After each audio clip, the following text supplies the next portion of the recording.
to people making a difference.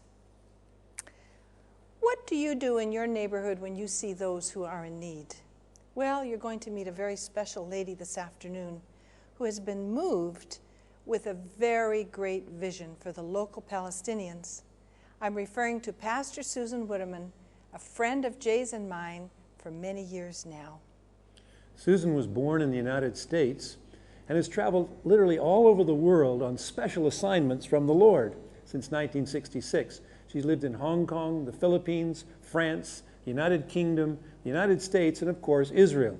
And her heart is passionate for all the peoples of this land, but especially for the needy Palestinians. And she has a vision to bring the highest quality of medical care to the forgotten Palestinians through the establishment of a world-class medical center in Bethany, just near Jerusalem. Ladies and gentlemen, please welcome to our program today, Pastor Susan Woodaman. It's a joy to have you with us. Oh, I'm happy to be here, Jay. Now, I have a question to begin with. Why Bethany, and why are the Palestinians forgotten there? Bethany is just my next neighborhood over. I'm living in Sheikh Jarrah, and Bethany is on the other side of the Mount of Olives. Bethany is a small city that has grown considerably in the last probably 20 years. And there's other little neighboring villages that have sort of begun to combine into a greater thing. Bethany, in its present location, when it becomes part of Palestine, will be cut off from the very medical centers which have supplied Bethany for years and years. All of these medical centers are in Jerusalem proper. Today, for a person to even come to get medical care, they need to have a special permission. It's not very difficult to get, but the problem is that if you're having an emergency, I don't think that it's such an easy thing to get quickly. So the problem is that when I went out to Bethany, I have a person who works for me who lives in Bethany. When I went out to Bethany, I realized that Bethany was lacking some of the very basic necessities of life. They don't have a place for women to have children. And this is in itself something that's very difficult. Yes. Now, there are certain people who are trying to address this, but the problem is that in my own experience, is that there are different class of medical facilities everywhere.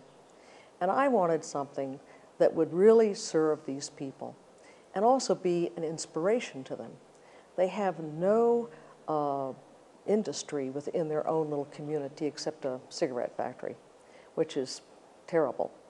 But the main thing is that their children and their young students and things like this, they need to have a forward hope within their heart that their schooling is going to lead somewhere, it's going to be extremely vital, that they can get scholarships to do something and still live in their community. That the greatest export probably in Palestine, or will become Palestine, are the people.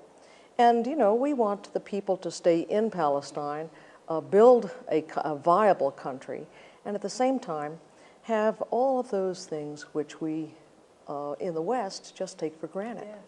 So I was, what was in my heart to do is really, and I prayed about this a great deal, but what was in my heart to do was really to go to Bethany and to encourage, there's very able people out there, encourage them to get a vision to build a world-class hospital in Bethany, so that the people wouldn't have sort of a second-class medical facility, but would have really something that was world-class.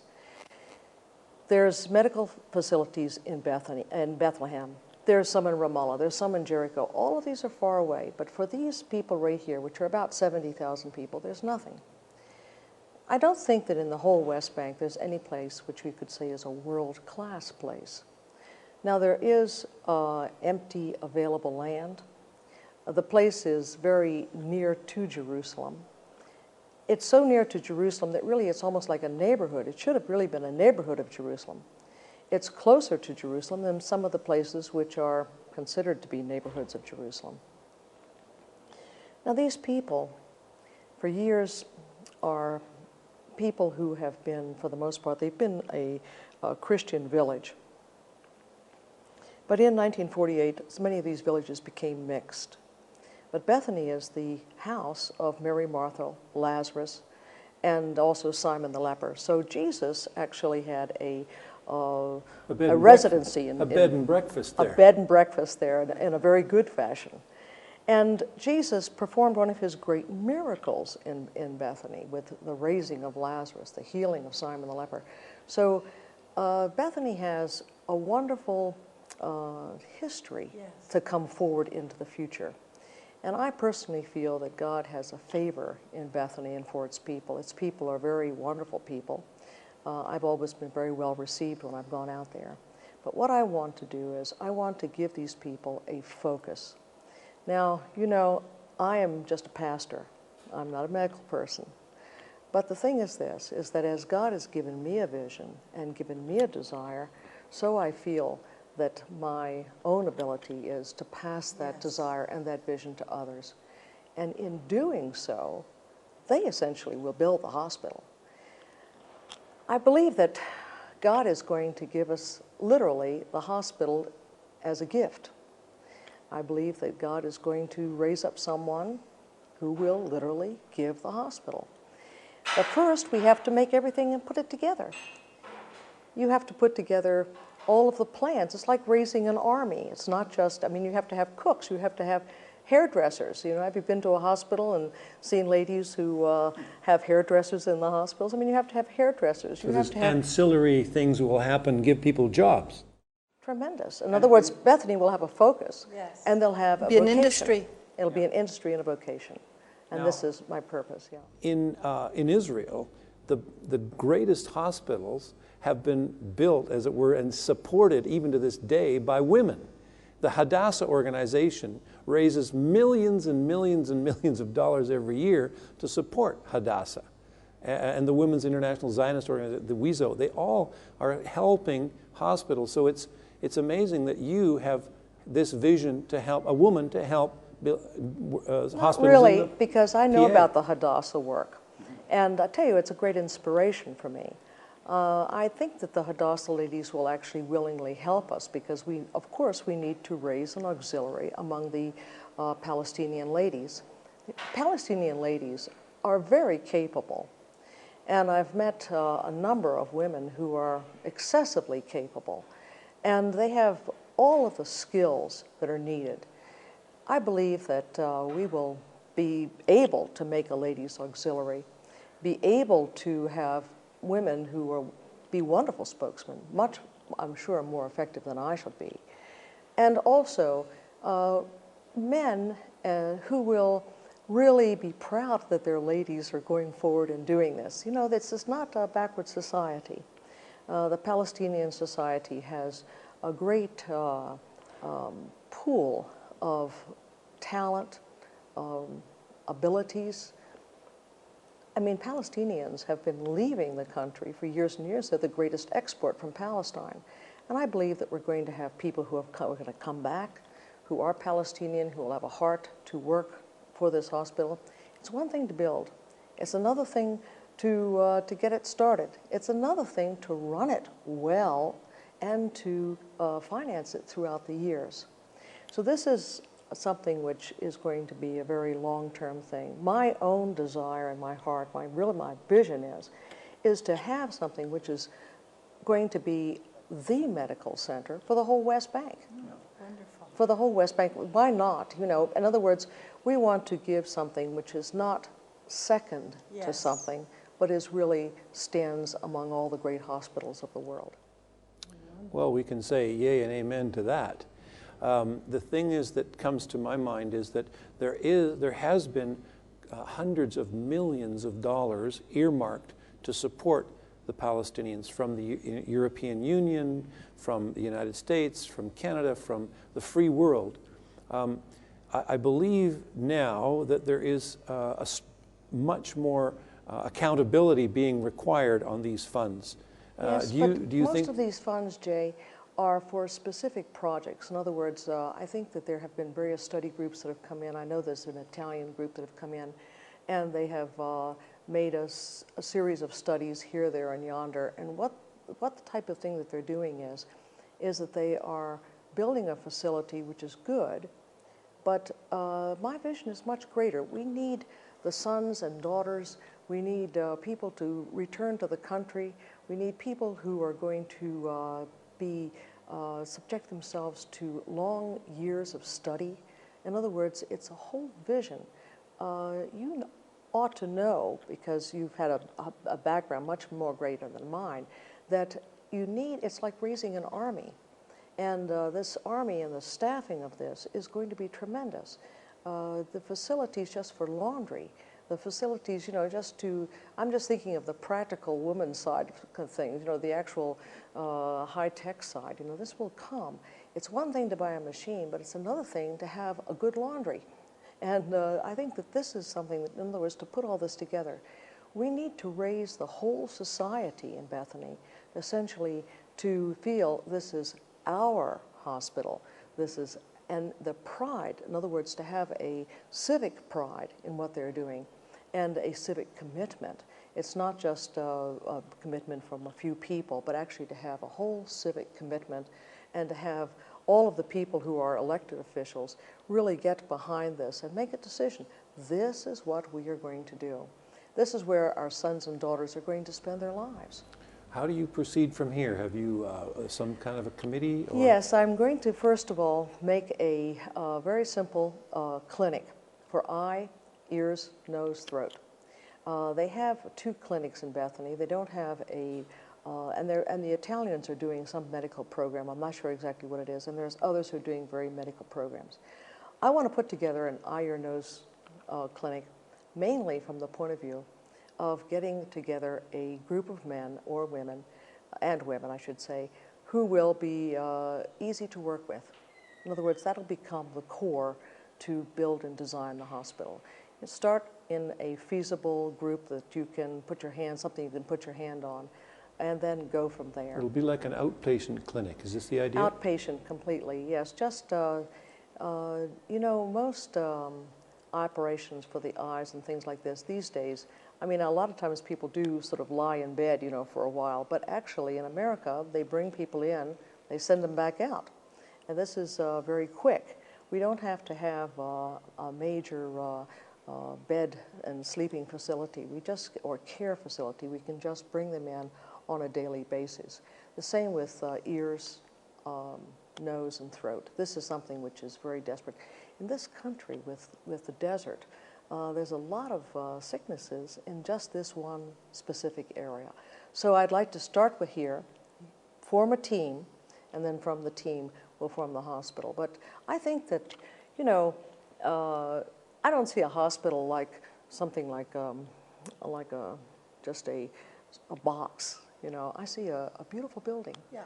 And I think we ought to have an architectural, Contest. Yeah, a contest, right, to who can make the most beautiful hospital, and so that it can. We really want something which people were going to look at for years to come and say, that's Bethany. Yes. One of our previous guests is Dan Vind, who's done all the major building in Jerusalem. Maybe he could help give some suggestions how to build it. We're going to definitely open up a big contest, and I want all kinds of things. A good hospital you can build it in stages. You have teaching facilities that are located in it, and I believe that this is a feasible thing. That's a wonderful. Now, I'm not so young, so I'm just thinking to myself, how many years is this thing going to take?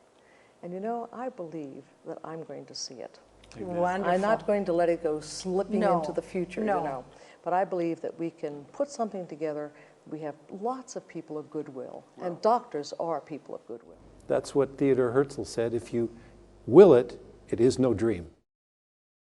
For those of you who are listening to us today who have a heart that would love to help see this hospital come to fruition, get in touch with us at Israel Vision. We will pass your letters, your questions, your offerings along to Susan. Let us believe to see this world-class hospital established in Bethany. Amen. We want to say to each one of you, our prayer is for Shalom Bait in your home, and we would say that together. Say it with us.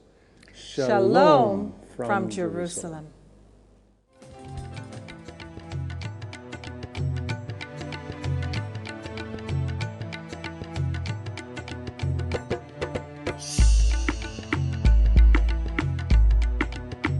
Shalom, this is Dr. Jay Rawlings, and this week's Fact or Fantasy, I want to continue on our historical analysis of what is true and what is false in the Jewish connection to the land of promise, to Israel. Enemies of Israel would say that the Jews have never had any historical connection to the land. In fact, some extremist Muslim preachers and imams publicly have declared that the Jews never had any relation to the land, never had a temple, never had a religious presence in Palestine. The fact of the matter is that at the end of the 18th century, increasing numbers of Jews began to have a yearning to return to the land of promise. Many were religious Jews, but others were secular. And by 1844, the majority of the population of Jerusalem was Jewish. Then, anti-Semitism and modern nationalism in Europe both accelerated this return. And the influx of Jews, religious and non-religious, came in what we call waves of aliyah or ingathering.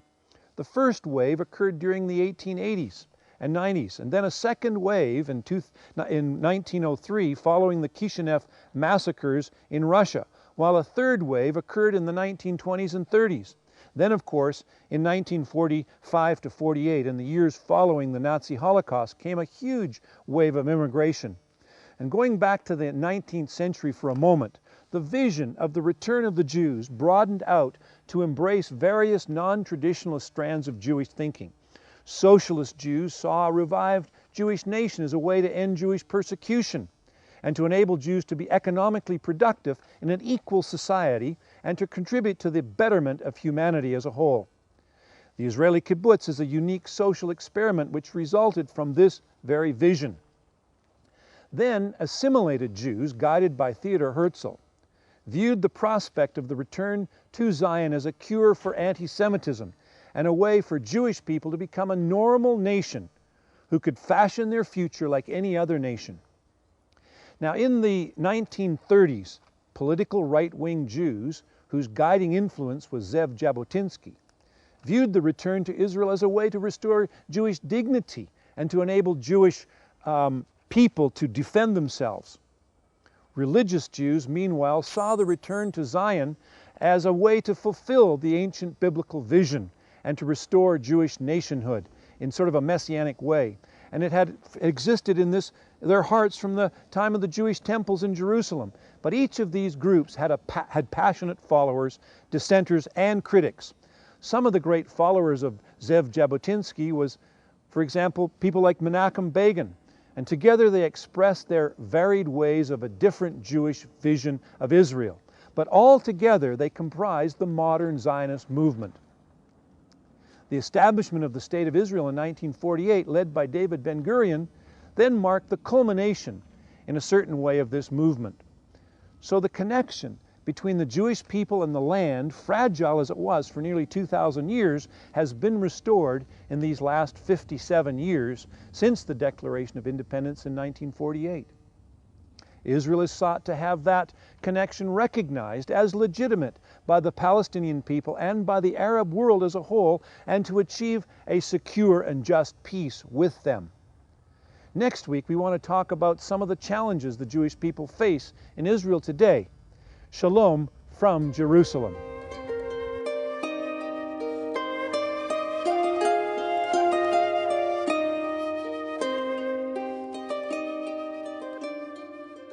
Shalom, and welcome to our home located here on the hills of Benjamin, just outside of the city of Jerusalem. We love to receive your letters and your emails and thank you for them. And if you'd like to be in touch with us, you can log on to our beautiful website, hisstillsmallvoice.com.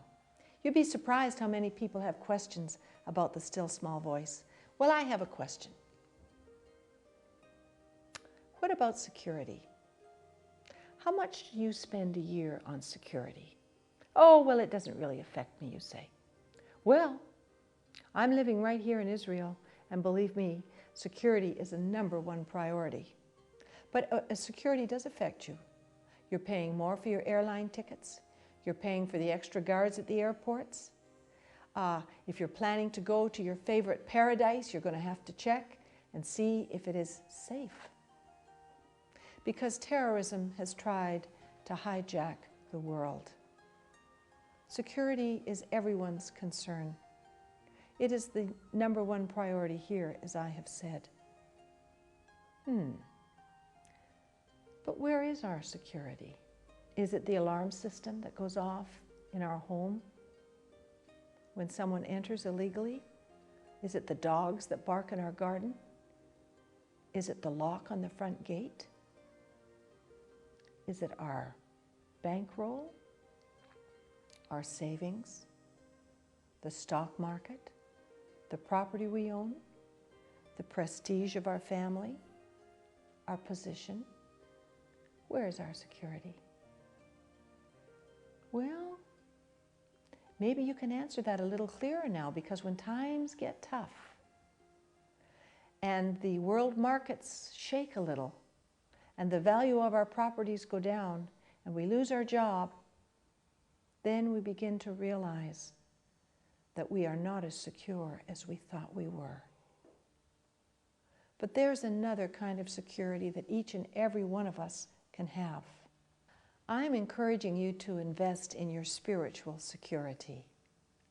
I'm encouraging you to invest in a life that will bring you deep inner peace. A life that will bring you a sense of completeness, a sense of wholeness, a sense of discovery. I'm talking to you about a relationship that you can have with the Lord. I'm not talking about a religion. I'm not talking about a set of rules. I'm not talking about one denomination over another. I'm talking about a relationship that can lead you and guide you through a maze of difficulties and needs and lacks and concerns. He can teach you how to overcome.